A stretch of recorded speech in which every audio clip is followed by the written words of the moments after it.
সেজদা করলেই আল্লাহর কাছে যাওয়া যায়।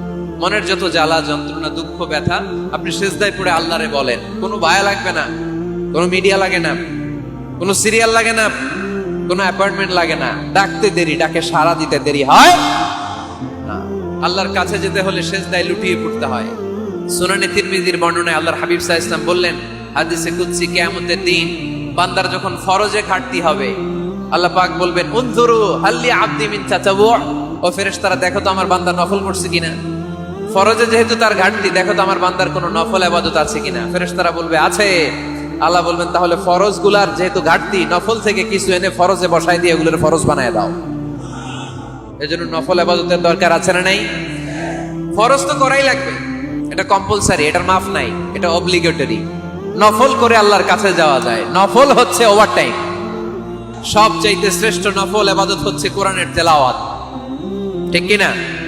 আল্লাহর হাবিব সাল্লাল্লাহু আলাইহি ওয়াসাল্লাম বললেন, নফল ইবাদতের মাধ্যমে আল্লাহর কাছে যেতে চাও, নৈকট্যপ্রাপ্ত বান্দা হতে চাও, আফদালুল ইবাদাতি তিলাওয়াতুল কোরআন। সবচাইতে যত নফল ইবাদতের লিস্ট হতে পারে, এই লিস্টে র‍্যাঙ্কিং এ 1 নাম্বার থাকবে কোরআনের তেলাওয়াত। এটা আলোর পথ দেখায়। এই কিতাব মানুষকে মানুষের মতো মানুষ বানায়, ঠিক কি না? ফজরের পরেই এই নিমসার এলাকায়, এই কুমিল্লা এলাকায় কোরআনের সুমধুর বাণীতে আমাদের গ্রামগুলো মুখরিত থাকতে হবে। আওয়াজ করে বলেন, ঠিক কি না? একটা সময় ছিল আমার বাংলার ৬৮,০০০ গ্রাম থেকে ফজরের পর কোরআনের ধ্বনি শোনা যেত।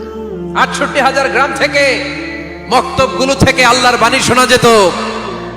কিন্তু এখন নানা ষড়যন্ত্রের কবলে পড়ে আমাদের মক্তব বন্ধ হচ্ছে, আমাদের কোরআন তেলাওয়াত থেমে যাচ্ছে। কোরআনের তেলাওয়াত কশিনকালেও থামায় দেওয়া যাবে না। চিল্লায় বলেন, ঠিক কি না? তাহলে কোরআন তেলাওয়াত করব। ২ নাম্বার, তাহাজ্জুদের সালাত করব। হুজুর ফজরই পড়তে পারি না, যে ফজর পড়ে তার জন্যই না তাহাজ্জুদ, ঠিক কি না? ফজরই তো পড়তে পারি না, তাহাজ্জুদ করব কখন? তাহাজ্জুদ পড়লে আপনার মর্যাদা বাড়ায় দিবে কে? রব্বুল আলামিন বলেন, ওয়া মিনাল লাইলি ফাতাহাজ্জাদ বিহি নাফিলাতান লাকা আসা আইয়াবা'আসাকা রাব্বুকা মাকামাম মাহমুদা। তাহাজ্জুদের নামাজ যারা পড়বে তাদের মর্যাদা বাড়িয়ে দেয় কে? কারণ ওই মুহূর্তে আল্লাহ প্রথম আকাশে নেমে আসেন আর ডাকে, আলা মিন মুস্তাগফিরিন আগফিরালা, কার ক্ষমা দরকার ক্ষমা চা, ক্ষমা করে দেব। আলা মিন মুস্তাকসিন আকসুলা, কার খাবারের দরকার, পোশাকের দরকার, চাও দিয়ে দেব। চাও, কার কি লাগবে চাও, আমি দিয়ে দেব।